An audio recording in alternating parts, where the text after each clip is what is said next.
welcome.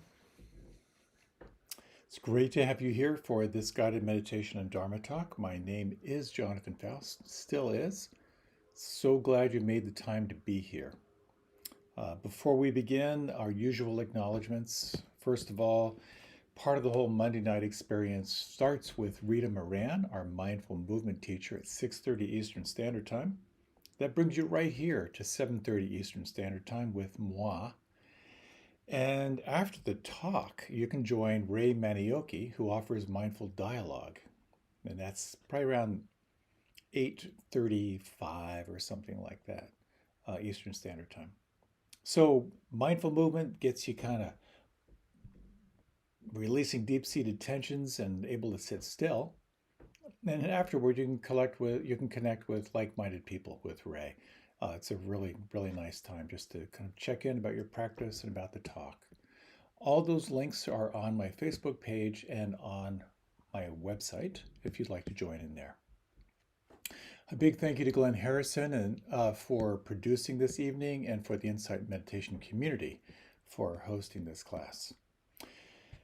I have a mailing list. I offer usually a monthly newsletter with my best photography of the month and also kind of a compendium of talks and other resources. You can sign up on my website for that. And also just to say once again that this is all offered freely. The whole idea here is that no one is ever denied access to these practices and to these teachings, and your support helps make this happen. So thank you. Really, really appreciate your support. Alrighty then. Oh yes, the next big thing. Oh well, actually, well, it's November 18th. Tara, my wonderful wife, and I are leading a day-long retreat. It's the 20th anniversary of her book, Radical Acceptance. And at Catholic University, we've got a whole day-long thing happening. I think there is a wait list, but you can tune in online. You can check my website or Tara's website for more information on that, November 18th. It's going to be a party. And if you can join us, please feel free. All right. Let's take a little time for some meditation. Our talk tonight is going to be exploring the thought of love, the thought of kindness, compassion, and what happens when you stream attention to that thought. So, on that mind, let's let this be a practice of self-kindness and self-awareness. You might like to close your eyes and reach your arms up overhead. Take some time to stretch and move in any way that feels right for you. What does your body need? Once you've kind of got the wiggles out, you may need more time than just these few moments. You can close your eyes. And with the eyes closed, just sense this movement from outer focus to inner focus.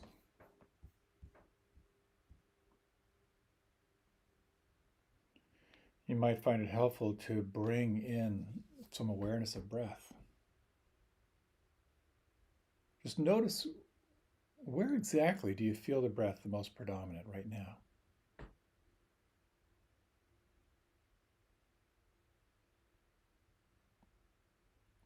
And notice what happens when you slow down and at the same time smooth out your breath. The breath is slow and smooth. You may notice how it begins to create a sense of absorption, of heightened inner awareness. Slow, smooth breath. If it's helpful, you might count to the count of 4 on the in-breath and then match that same length on the out-breath, exhaling to the count of 4.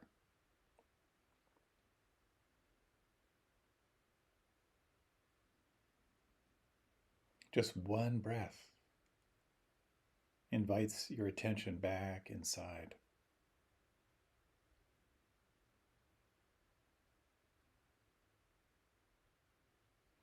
And now, if you would, over the next 3 exhalations, notice how much more you can soften and relax on each breath moving out.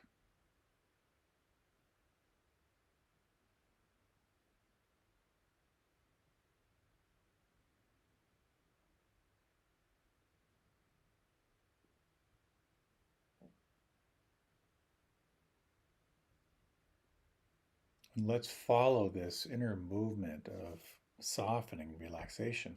You might, if you like, let the breath technique fall away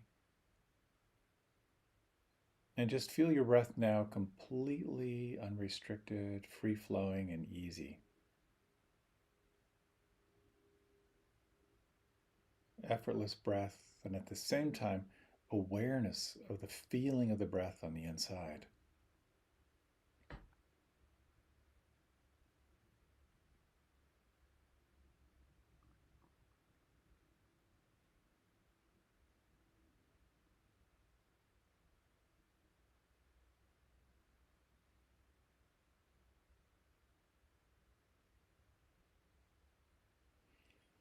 A few key areas you might explore. One is to imagine the muscles of your face relaxing, softening, and to feel the expression falling away, melting away from your face.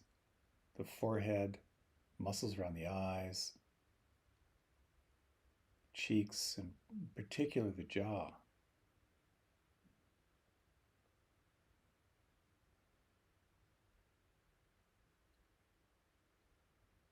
You might soften the inside of your mouth and in particular relax your tongue. Let your tongue relax and fill your lower jaw.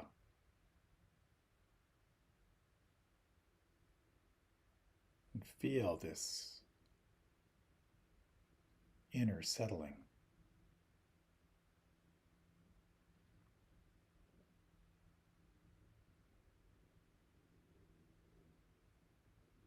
Feeling from the inside now the weight and the volume and the length of your arms.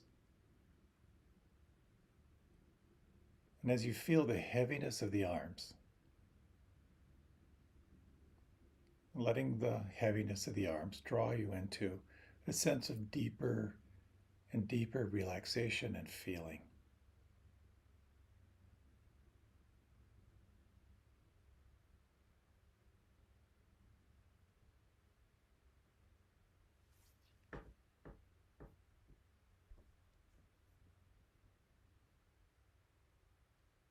You might now soften the lower back and the buttocks. And for the next few breaths, just feel the movement of the belly as you breathe.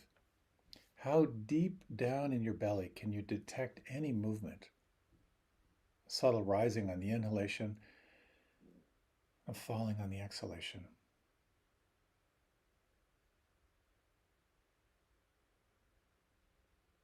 The more you relax, the more you feel.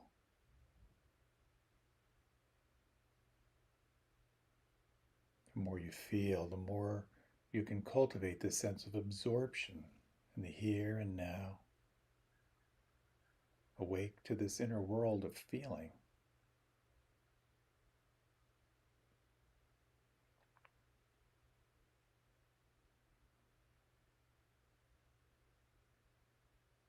And sensing from the inside the length, the weight, the volume of your legs.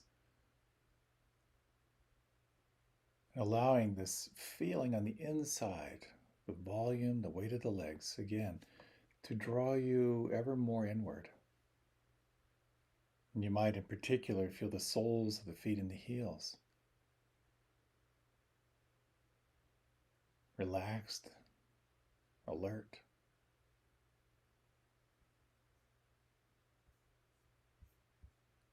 Sensing now from the crown of the head down to the soles of the feet, is there anything right now that could relax or soften or let go?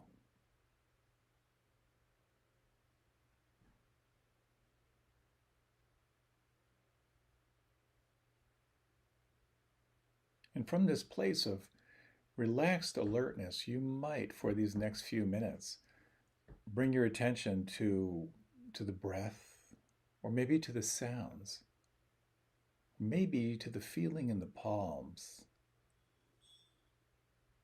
And let one of these portals be part of your practice now. The mind, of course, is generating thoughts nonstop. But when you wake up, lost in a thought bubble, bring your attention back to the breath or to sound, with the feeling in the palms, and this sense of re-arriving again in the here and now.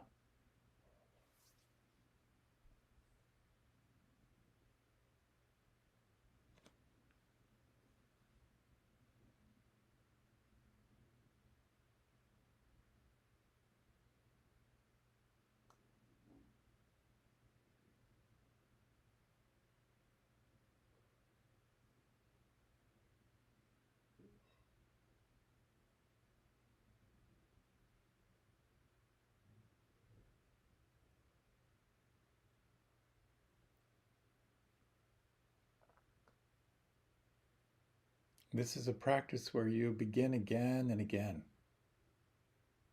re-arriving, establishing this sense of deep relaxation, quality of alertness, and just noticing how long you can sustain this experience of here and now, this point of contact with your anchor, and maybe just a fragment of a moment, and maybe a little longer.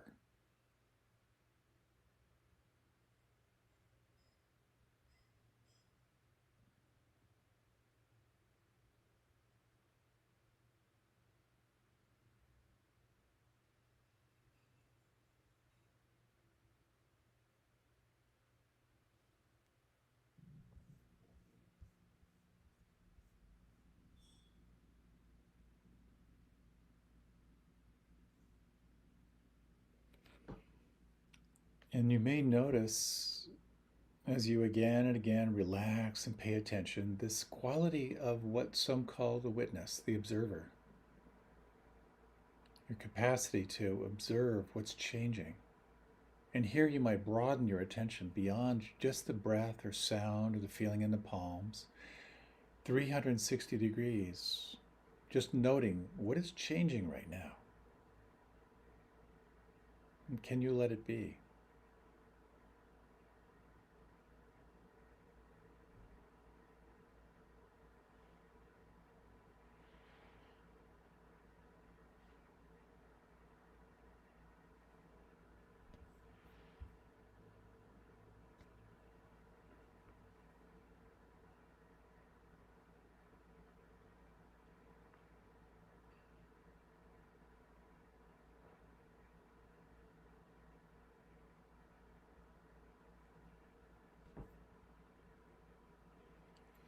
And now we're going to explore as this grand experiment in this final minute or so.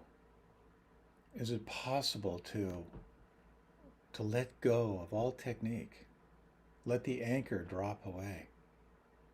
Let any sense of self-improvement or control of your experience, let it simply melt away and sense what it's like to simply be present. In the absence of desire, what do you feel? What do you notice?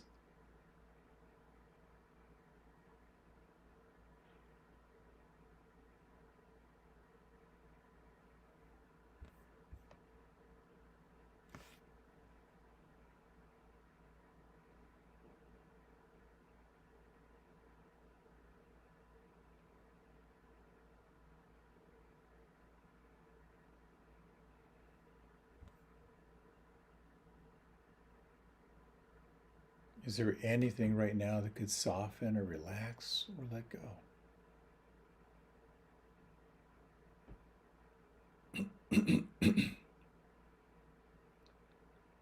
As you're ready, you might just notice the sounds around you, all happening by themselves.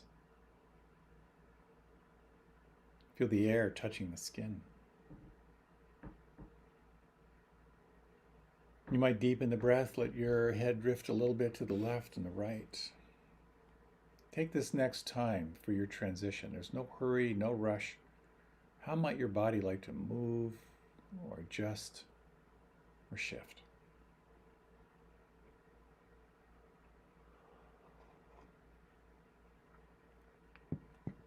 You might reach your arms up overhead. Stretch up to the left side, the right side, let out any sounds.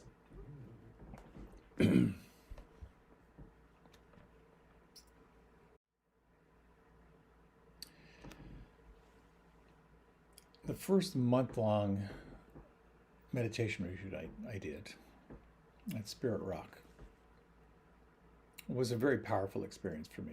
30 days, no eye contact, no speaking except for an interview with a teacher twice a week. Just really keeping the attention focused within. One of the more powerful experiences I've ever done.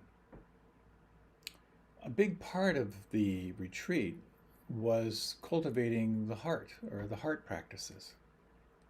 The first week you focus on self, bringing kindness, compassion to yourself. Hardest place to start for many. I'll talk about that a little bit more later. And then you reflect on the benefactors, everyone who's easy to love. So it's kind of like training wheels for well-wishing. The next week you turn to a neutral person. You just choose someone who you've got no main antipathy toward, but no main attraction toward. And then the fourth week, you focus on the difficult person. But I had a very interesting experience with that third week. Actually, every week was very interesting. Each one had its own growth opportunities. The third week, I chose our retreat manager as my neutral person. Seemed like a lovely person. I had no particular attraction, nor did I have any particular aversion toward this person. So every day, as part of the heart practices, I would just stream attention toward this person. May you be well, may you be happy, may you feel strong, may you feel at peace. Again, I'll talk more about this practice, but over time, I just kept generating thoughts of kindness and compassion. And on about day 3 of that week, she walked into the meditation hall, in her role as manager, and my heart just leapt. It was like, oh, my beloved has arrived. I suddenly got really concerned. I thought my God, I'm falling in love with the retreat manager. I got to dial this back a little bit. What happens is, where the attention goes, the energy flows. And as we've been talking about waking up from the dream of thoughts, this thought of love, the thought of kindness, compassion, joy, and equanimity, you start with a thought, but it takes you to an experience. What I'd like to talk about with you, with the little bit of time we have here, is a little bit about these heart practices. Where do they come from? What's the origin of the heart practices?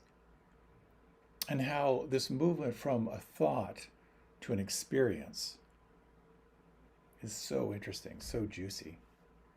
I'll talk a little about the system that's going to develop for cultivating loving awareness. And finally, just some thoughts on what exactly is the awakened heart and mind. So when you look back to the Buddha's time, the practice of loving kindness, or metta, M-E-T-T-A, metta means friend, friendliness. It was not one of the original teachings. His original teachings were on generosity, on the Four Noble Truths, etc. But according to the Buddhist tradition,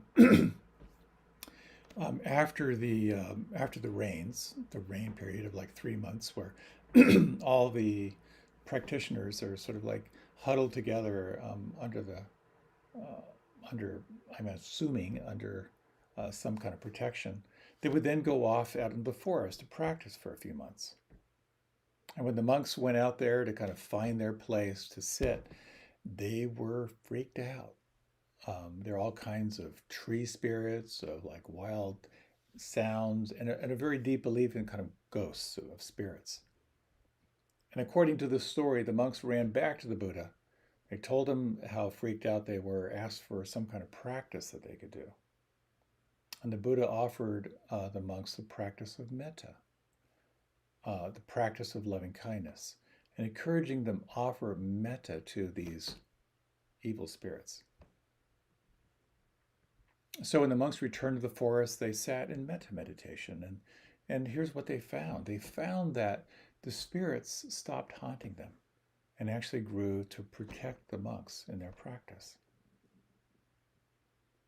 Obviously, we don't know if this is just an allegory or an example of how bringing loving kindness to difficult beings and situations works, but it's kind of an interesting origin story.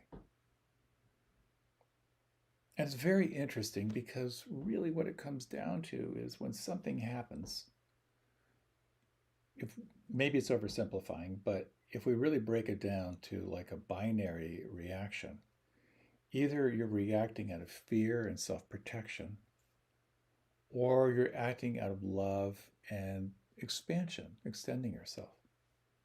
So we have this option when we're lost in thought, when we're lost in reactivity. One of the main teachings that I have found helpful is when you're practicing meditation with the intention to be present, automatically, of course, you start noticing with hyper awareness how you're not present. So when you notice your mind far away, lost in some ridiculous fantasy, you've got two options. One is to judge yourself for losing your anchor, for forgetting, for getting distracted yet again. The other option is to celebrate. You just woke up out of the trance again. Isn't that amazing? So I find it's helpful at times to associate a sense of like massive pleasure to waking up out of a thought form.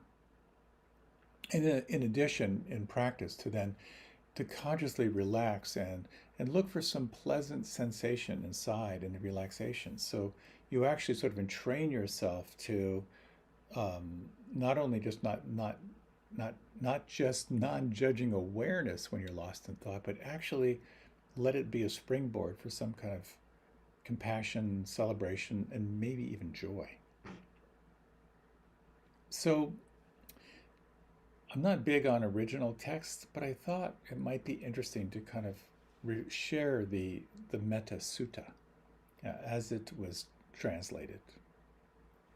So I'll kind of go through this slowly, kind of break it down in little pieces, and then we'll explore what it's like. So this is the translation. This is what should be done by one who is skilled in goodness and who knows the path of peace. Let them be able and upright, straightforward and gentle in speech, humble and not conceited, contented and easily satisfied, unburdened with duties and frugal in their ways, peaceful and calm and wise and skillful, not proud or demanding in nature. Let them not do the slightest thing that the wise would later reprove. So, basically, sit up straight, make yourself comfortable, and cultivate that sense of inner contentment, where you're not wanting, where you're not driven by the small egoic self, but you're tuning into the practices that someone wise would approve of. When you're there, wishing in gladness and safety, may all beings be at ease. Whatever living beings there may be, whether they are weak or strong, omitting none, the great or the mighty, medium, short or small, the seen and the unseen, those living near and far away, those born and yet to be born, may all beings be at ease. Now you'll see here there's a very deep emphasis here on inclusion. No one is accepted from this offering of well-wishing. It goes on. Let none through anger or ill will wish harm upon another. Even as a mother protects with her life her child, her only child, so with a boundless heart should one cherish all living beings. And here, just to imagine, as a mother protects her child, her only child, So with a boundless heart should one cherish all living beings. That's a real invitation to feel that caring heart. And the final stanzas. Radiating kindness over the entire world, spreading upwards to the skies and downwards to the depths, outwards and unbounded, freed from hatred and ill will, whether standing or walking, seated or lying down, free from drowsiness, one should sustain this recollection. This is said to be the sublime abiding. By not holding to fixed views, the pure-hearted one, having clarity of vision, being freed from all sense desires, is not born again into this world. Well, that's pretty heavy. Again, so here, let's just try this. If you like, you can close your eyes. And just imagine that it was possible to radiate kindness over the entire world. Imagine kindness spreading upwards to the skies. Imagine kindness spreading downwards to the depths. Imagine kindness radiating outward and unbounded in all directions, freed from hatred and ill will. And imagine that you could sustain this inner vibration of radiating kindness and joy, whether you're standing or walking, seated or lying down.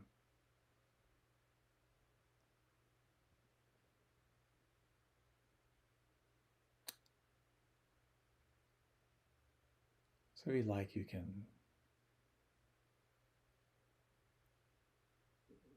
deepen your breath. If you like, you can open your eyes.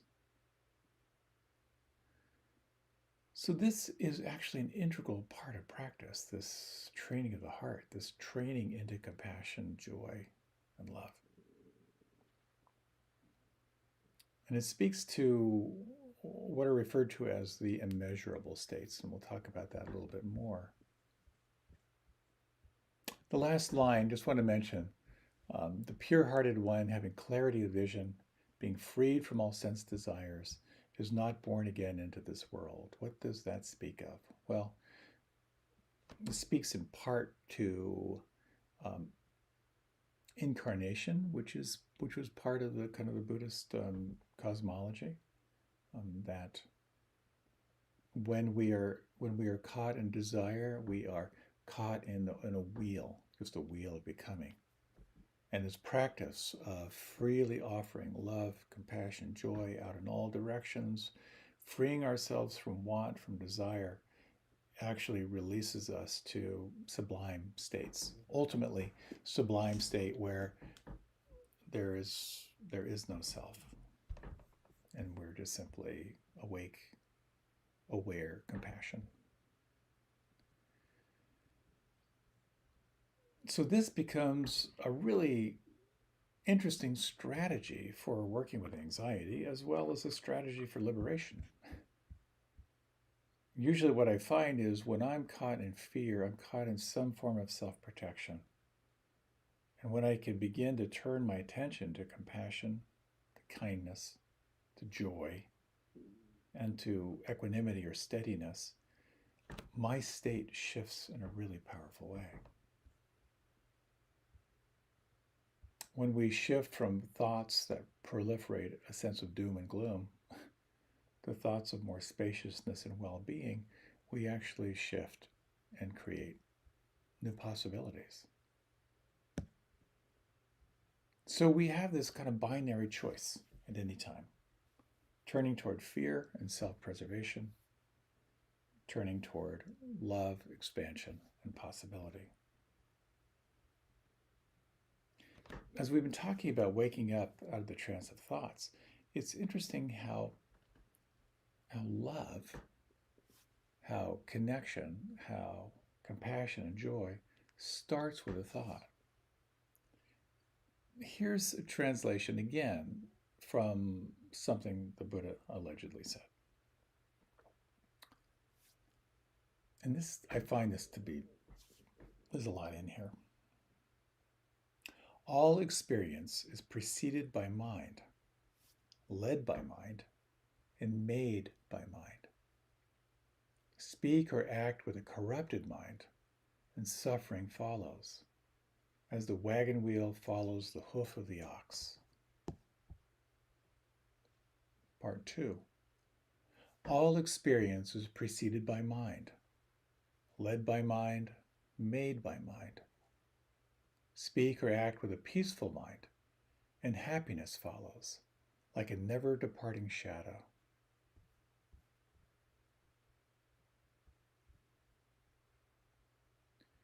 So if our experience truly is preceded by mind and led by mind, created by mind, we have some options. When we act from a corrupted mind, that is to say, when caught in greed or hatred or delusion or self-preservation, suffering follows, just as a wagon wheel follows the ox. On the other hand, when we act or speak from a peaceful mind, happiness follows like a never departing shadow. Now, it's a real question. Do we have any free will at all? I'm not going to dive into that one here, but it does seem to me there is this possibility that it's not exactly what's happening outside, but perhaps more of how you respond or react. When a pickpocket sees a saint, all he sees are the pockets. When we can cultivate our capacity for seeing the good, we might be able to move beyond the pockets and actually recognize the saint. So these qualities, these heart spaces,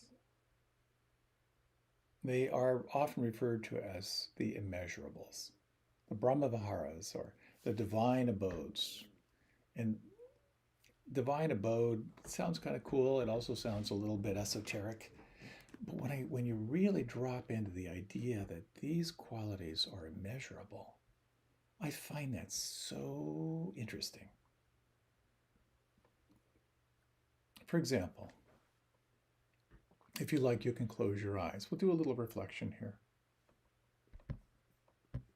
With your eyes closed, you might take 3 slow, deep breaths.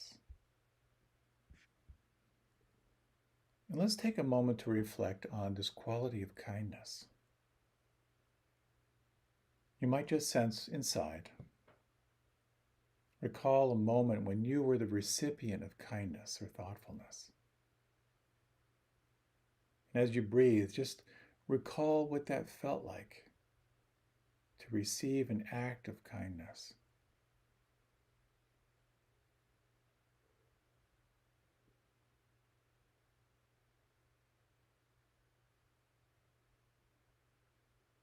You might recall an act of where you were kind to yourself.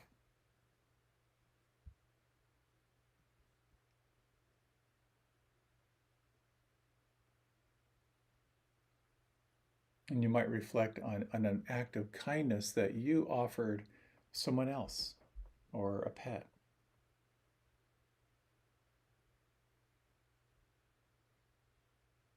And now, if you would, just sense the breath and sense if you can locate what kindness feels like on the inside.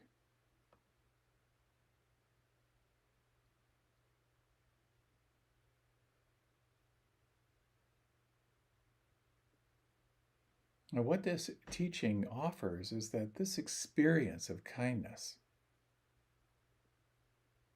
is immeasurable. You cannot find an end if you imagine offering kindness out in all directions, out beyond the furthest stars, out to all beings, those born, those yet to be born. Can you find the end? Can you find the edge?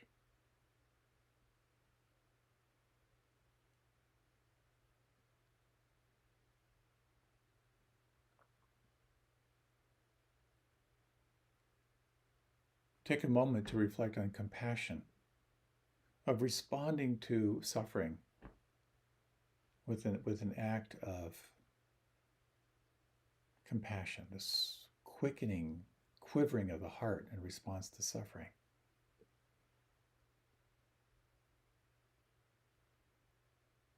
A moment when you received an act of compassion at a time when you were struggling.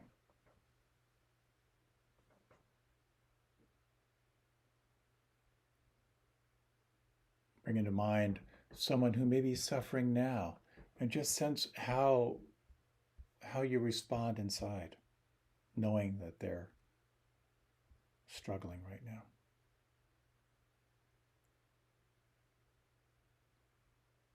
And if just for a moment, only if it feels safe inside, just sensing this suffering throughout this planet right now.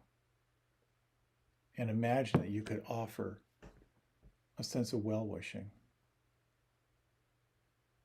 out into all directions, out beyond the furthest stars, to every being who is suffering right now. May you find peace.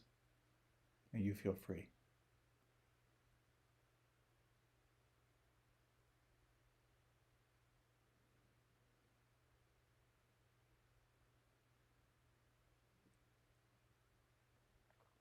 You might now deepen the breath. And if you like, you might open your eyes. Kindness and compassion are the first two of the Brahmaviharas. The second two are joy and equanimity. And joy is a really interesting one to reflect on, because it's about not only your joy, it's also your capacity for sympathetic joy, to feel joy on behalf of others. And sometimes it's really easy, seeing your child learn a new trick or a new technique or a new skill, and kind of the joy at their discovery. Sometimes it's a little bit harder. When a good friend of mine told me with great joy that his book was about to be published, I didn't feel joy for him. I felt jealous. It's the capacity to be touched by joy. And the fourth is equanimity, or a steadiness that no matter what the externals, there is just a steadiness of presence. And again, these are considered the immeasurables, and it's a very powerful practice. And again, it starts with a thought. But if you're really engaged, the thought will move into a tangible experience. Every time I guide metta practice, the loving kindness practice, I always start with the same thing. That practicing loving kindness or practicing metta is like playing jazz. It can get very mechanical very quickly. And if you've been guided into kind of mechanical, may you be happy, may you feel free from suffering, may you feel joy,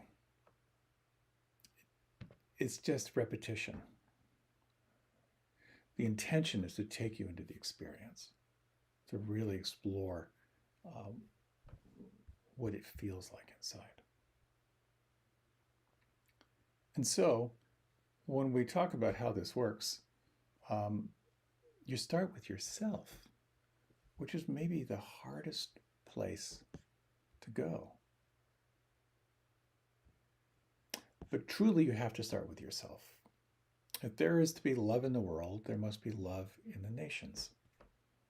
If there is to be love in the nations, there must be love in the states. If there is to be love in the states, there must be love in the cities. If there is to be love in the cities, there must be love in the neighborhoods. If there is to be love in the neighborhoods, there must be love in the family.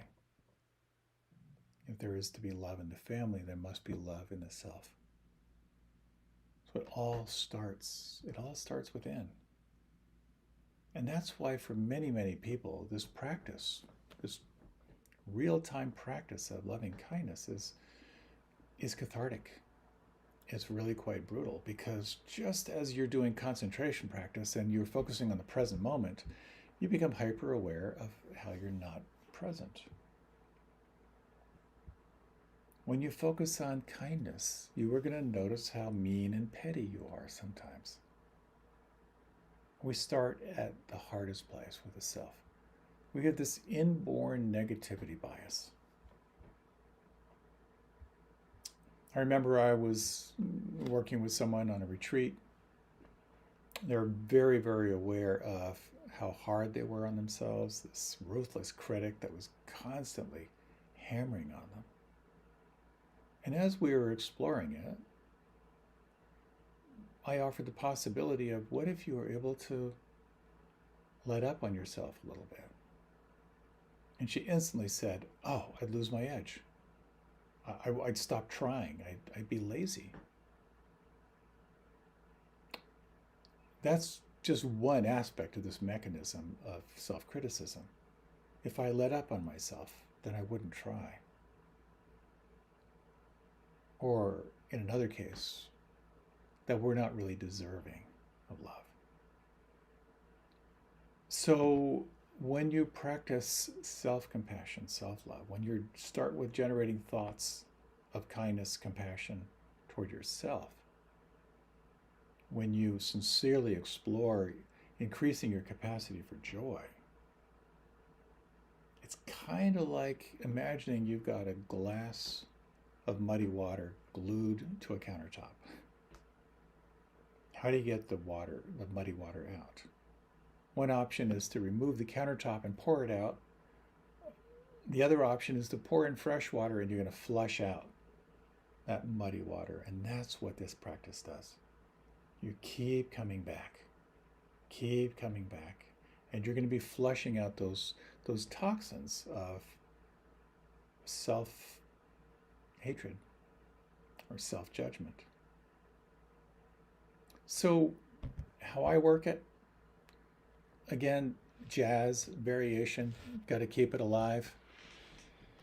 I love the phrase, I allow myself to be a learner, still learning life's lessons.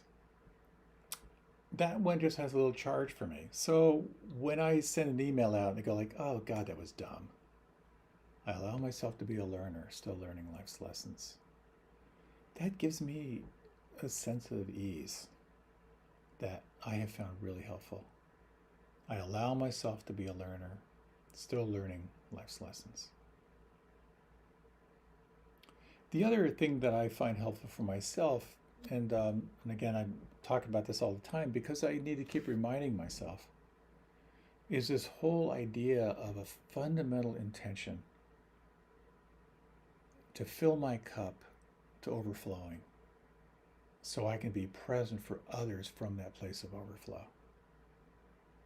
When the cup isn't full and we are operating out of a sense of lack or a sense of burnout, we'll have a certain degree of effectiveness in the world.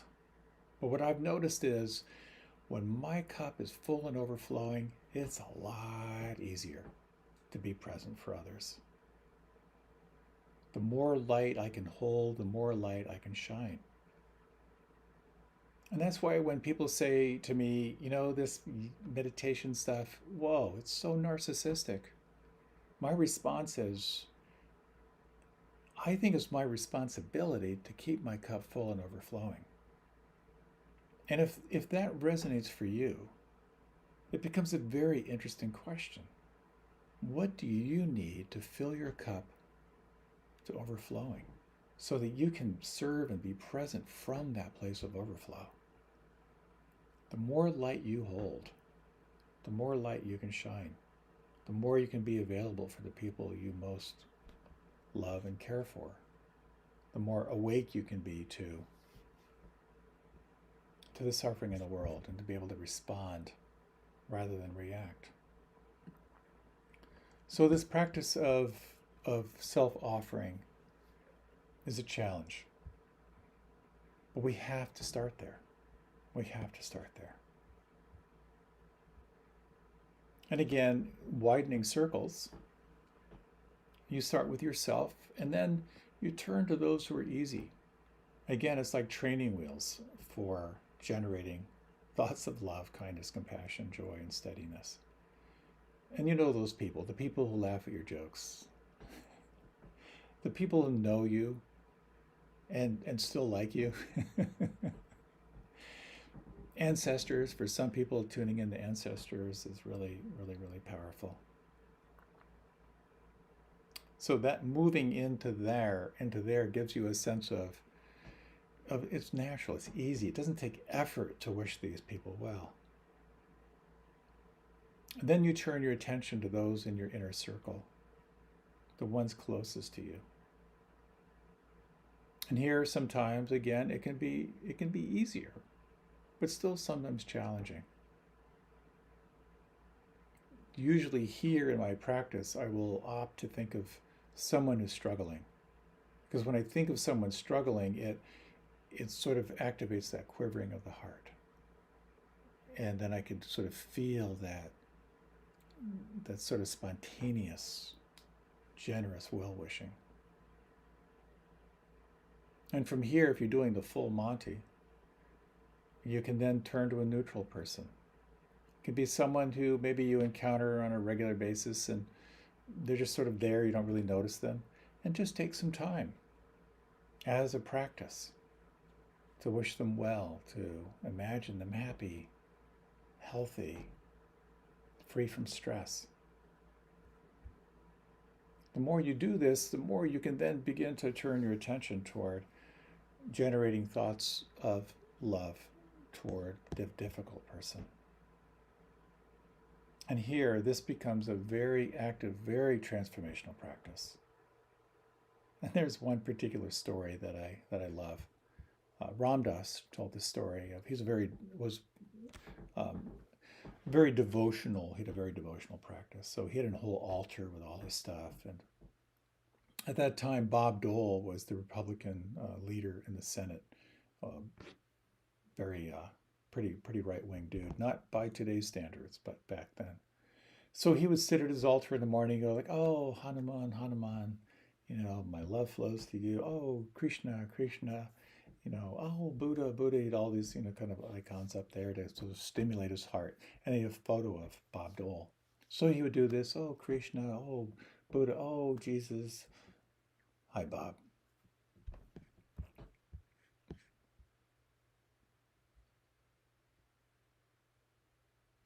Our thoughts either move toward self-preservation or they move toward expansion.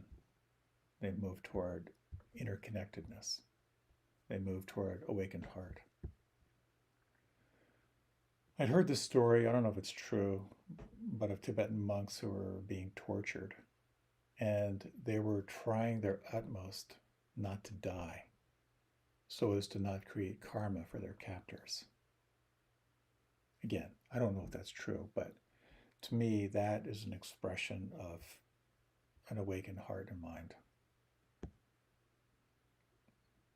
Some of the most inspiring people on the planet somehow made this shift from profound pain to love and connection. Mahatma Gandhi thrown off the train for the color of his skin. Martin Luther King after his house was firebombed. Nelson Mandela after being in prison for so many years. The Dalai Lama fleeing his home country and living in exile all these years. And anyone who forgives anyone. This innate capacity we have, not easy, but this innate capacity we have to actively cultivate thoughts of love, of kindness, of compassion, of joy, and steadiness. Now it's interesting how when you look through the lens of awareness, it points toward a sense of emptiness. When the self falls away or becomes porous, we become more aware of this immense, immeasurable space of emptiness. And that sense of emptiness is immeasurable, it's vast, but also the heart. When you fully immerse yourself into the reality of kindness, compassion, joy, and presence, there too there is a quality of the immeasurable. This phrase, which I think I've shared before, I find it quite powerful, that suffering ends when gratitude begins. When you turn your attention to what you're grateful for, you begin to move from this world of duality, this world that is based on greed, hatred, and delusion, into a very profound sense of presence. And again, whether we have free will or not, I just have this sense that it's not so much about what's happening externally, but it's more about what's happening internally. And when you can train yourself to look for the good, really juicy things start to happen.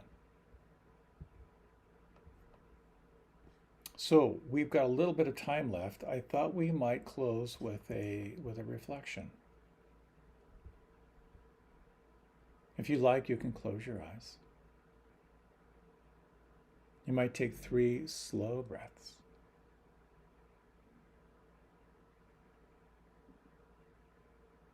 Imagine you could relax just a little bit more on each exhalation.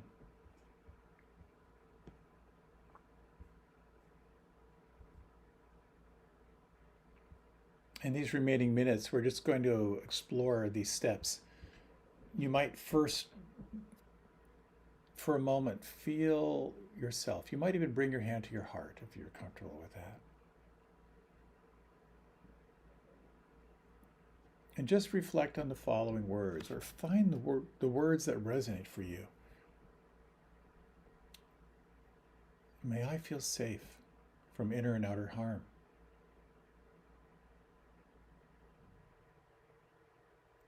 May I feel free from stress and suffering.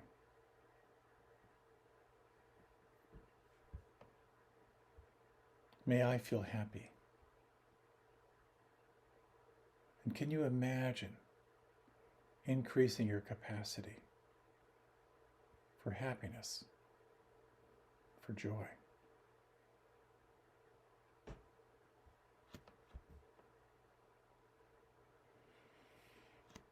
You might bring into mind those who are your benefactors, those who you know like you and love you, those who care about your well-being. Take a few moments to visualize them if you can, to call their presence in now. And imagine that you could extend out to these beings your gratitude, and wishing them well. May you feel safe from inner and outer harm. May you feel free from stress and suffering. May you feel happy.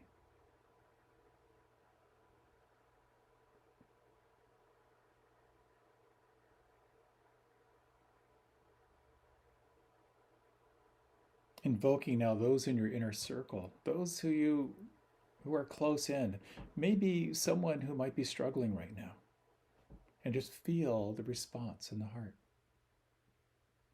Wishing these beings well, extending it out to them. May you feel safe from inner and outer harm. May you feel free from stress and suffering, and may you feel happy.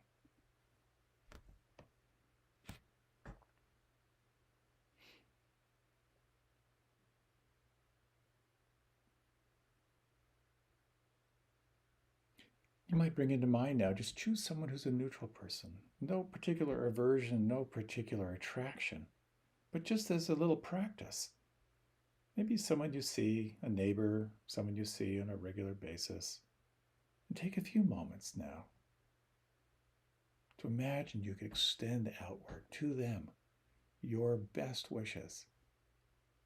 Imagine this being feeling safe from inner and outer harm,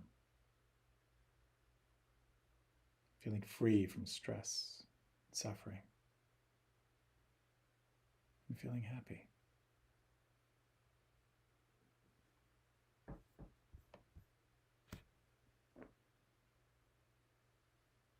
And now just sensing all those that you encounter, all those you are yet to meet in this journey. And imagine all beings on this planet and beyond.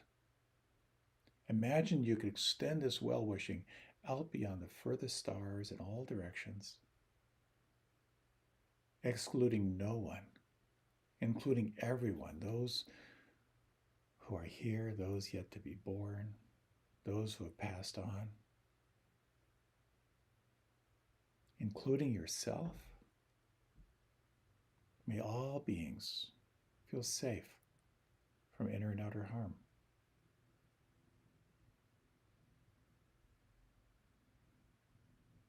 May all beings feel free from stress and suffering.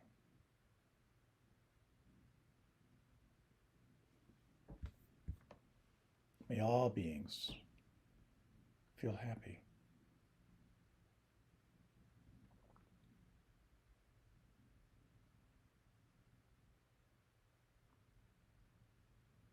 If you like, you can deepen your breath. If you like, you can open your eyes.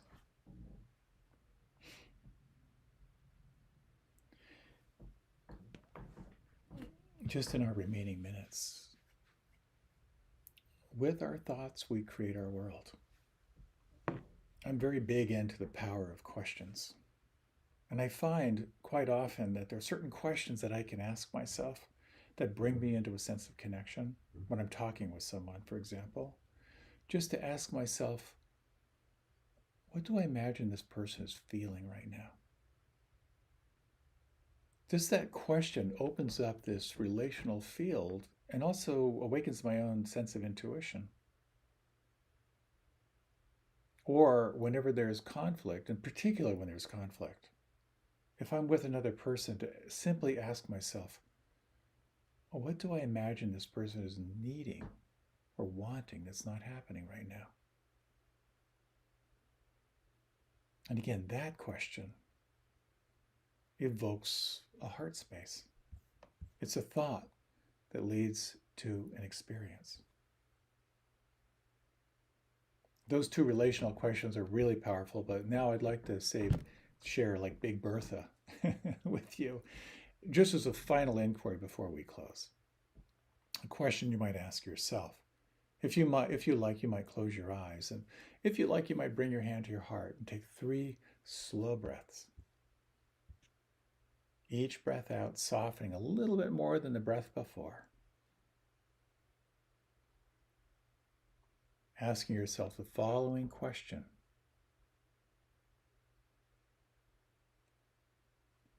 What is love asking of me right now?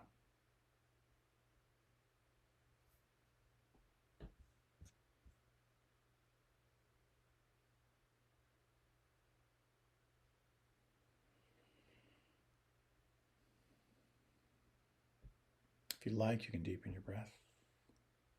If you like, you can open your eyes. With our thoughts, we create the world.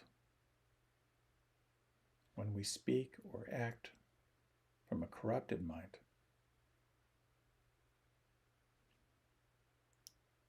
the wagon wheel follows the ox's hoof. When we can access our capacity for love, for connection, for joy, for compassion, for kindness,